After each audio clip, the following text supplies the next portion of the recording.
அரசியல் அப்படி இருக்க முடியுமே. கம்முன்னு இருக்க வேண்டியது கம்முன்னு இருப்பேன், கும்முன்னு இருப்பேன்.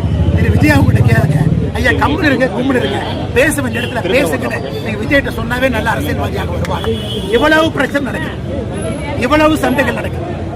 நான் பேசவே மாட்டேன், நான் வேடிக்கை மட்டும் பார்ப்பேன்னா உங்களை நம்பி எப்படி மக்கள் ஆட்சி கொடுப்பாங்க? தப்பா தப்புன்னு சொல்லுங்க, சரியா சரின்னு சொல்லுங்க.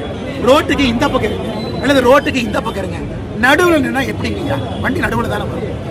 அதனால திரு விஜய் அவர்கள் நியாயப்படி மக்களுடைய உணர்வு இன்னைக்கு எந்த பக்கம் இருக்கு? திருப்பரங்குன்றத்துடைய தீபம் ஏற்றப்பட வேண்டும் என்று அவங்களுடைய ஆதரவு எந்த பக்கம் இருக்கு?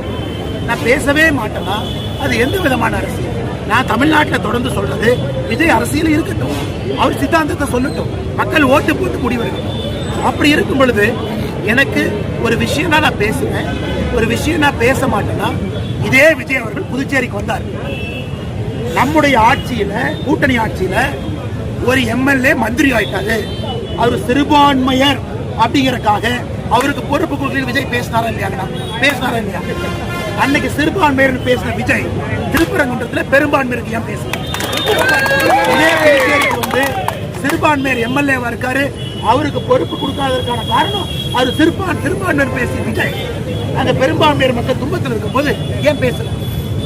பாண்டிச்சேரி மக்களும் விஜயை பார்த்துட்டு இருக்காங்க. பாண்டிச்சேரி மக்களுக்கு உண்மை தெரியும். அதனால் தேர்தல் களத்தில் மோதுவோம்.